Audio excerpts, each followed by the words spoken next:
As requested by some member of the Grind team, here's the video which will give you some tips on how to do the new game mode, Sanctuary Onslaught. I will basically give you some ideas on how you can maintain your efficiency while in a zone, some of the best Warframes to use on this game mode, and all the basic things you need to know about this new game mode. Okay, I know you are eager to learn more about Sanctuary Onslaught, so let's cut to the chase and begin this video guide. Let's begin with the very basic. To access this new game mode, you will need to finish the new strange quest first.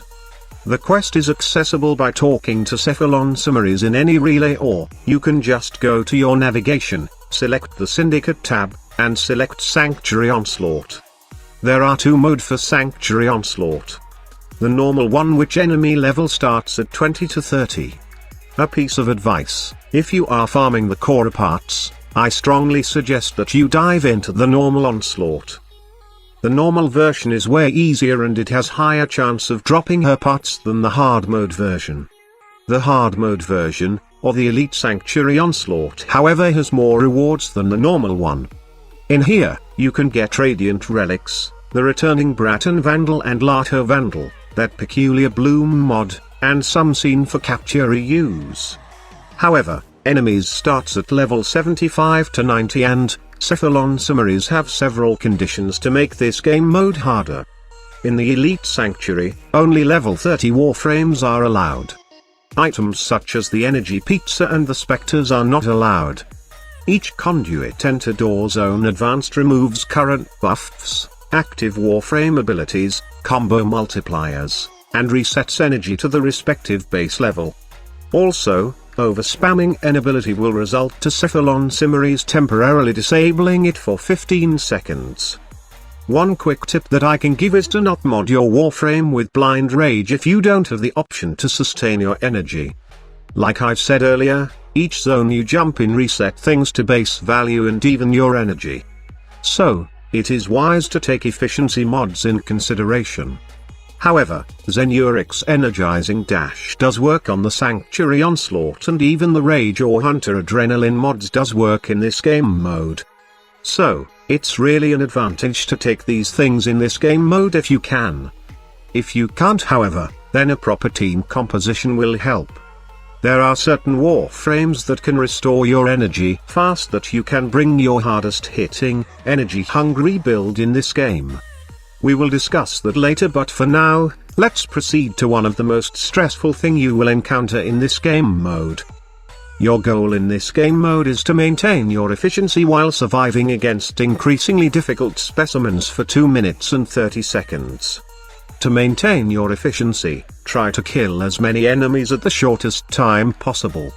Now, I don't know if you noticed this, but it seems like XMS units does reward more efficiency than the normal ones. Also, there are pickups in this game mode called Efficiency Stimulus, which basically rewards you with 10% efficiency once you pick them up. Efficiency stimuli are spawned per zone, and the amount of stimulus that spawn decreases the deeper you go into the Sanctuary. Now, I've tried this game mode a couple of times with almost every Warframe, but the thing is, I just can't keep up efficiency at max. In fact, there are only a few Warframes that I use and get me past Zone 8.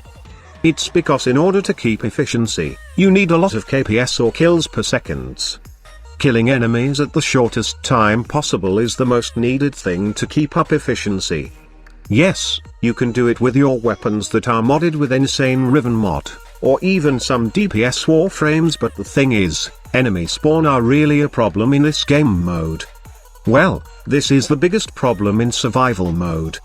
There's not enough enemy to kill to sustain your efficiency, especially if you are running solo. Usually, I can clear 8 zones doing Elite Sanctuary Onslaught with my Mesa. My efficiency just dropped to 0 at Zone 9 as enemy don't spawn quite a lot while doing this mission solo. By the way, in terms of rewards, they are given per 2 successful zones in an A, B, C rotation in both Sanctuary Onslaught and Elite Sanctuary Onslaught to player before they jump into the data conduit. So, always remember to jump into the 3rd zone to receive your reward. So is there any way to go dive in deeper to the Sanctuary Onslaught solo without worrying about your efficiency depleting? Sadly, there isn't. If you're one of those leaderboard junkies who wants to do endless run in this new game mode, then I strongly suggest that you go with a team. The more members, the more enemies you can kill, and the larger your chances of keeping your efficiency at 100%. However, for those who just want to farm Radiant Relics and all other rewards on the Sanctuary, then I suggest that you just clear 8 zones, jump into the 9th, let your efficiency deplete, and rerun the mission.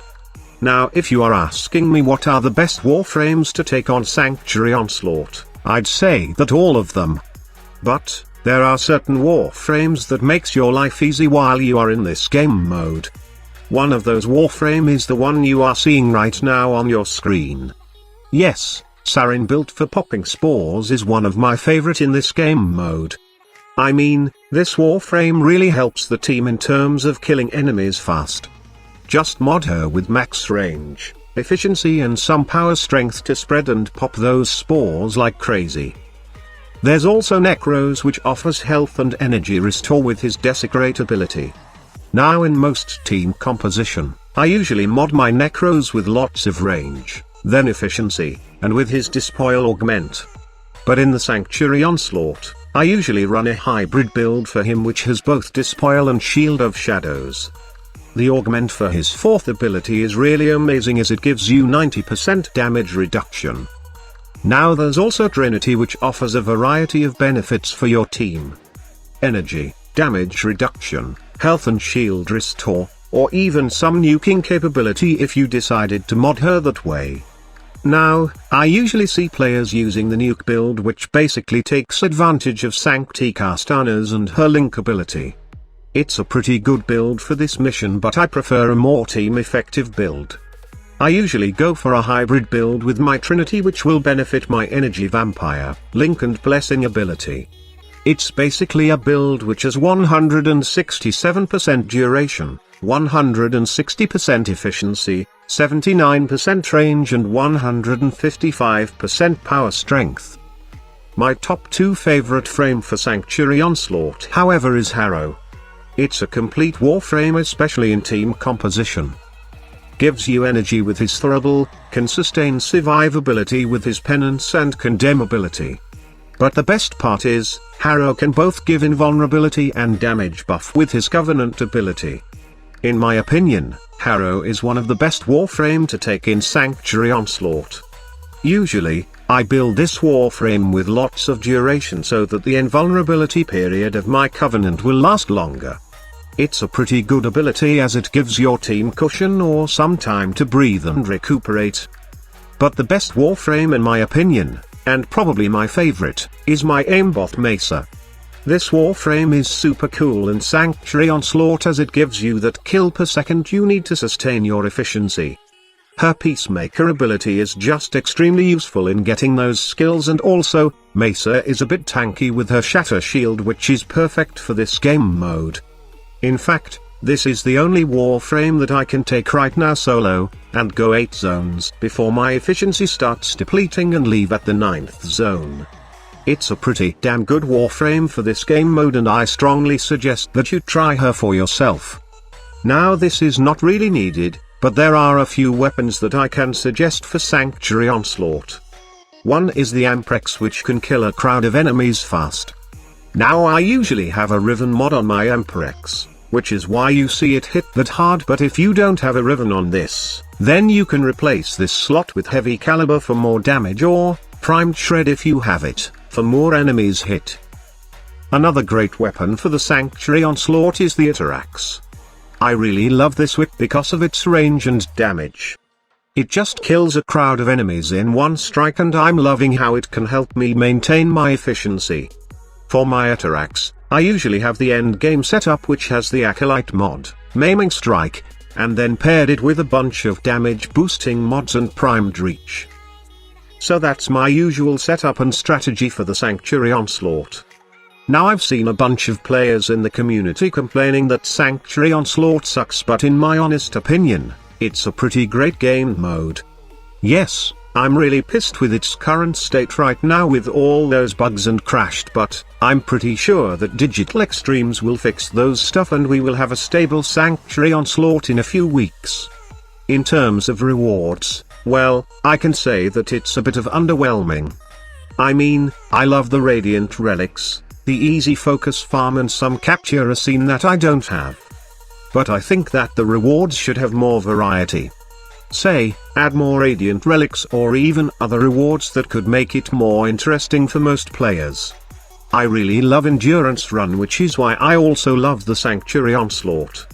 The challenge it gives is the definition of fun for me, but the thing is, not all players are like me who are up for the challenge. Mostly, they need great rewards for a stressful mission like this, and I do hope that the developer will consider adding some more rewards on this game mode. Nonetheless, it's a pretty fun game mode for me. So that's it. I do hope that you have learned something from this video. Before leaving, please do me a favor and hit that like button. If you want to join the grind team, simply click that big red subscribe button below. Just remember to turn on notification to receive daily updates from this channel. Thank you so much for watching.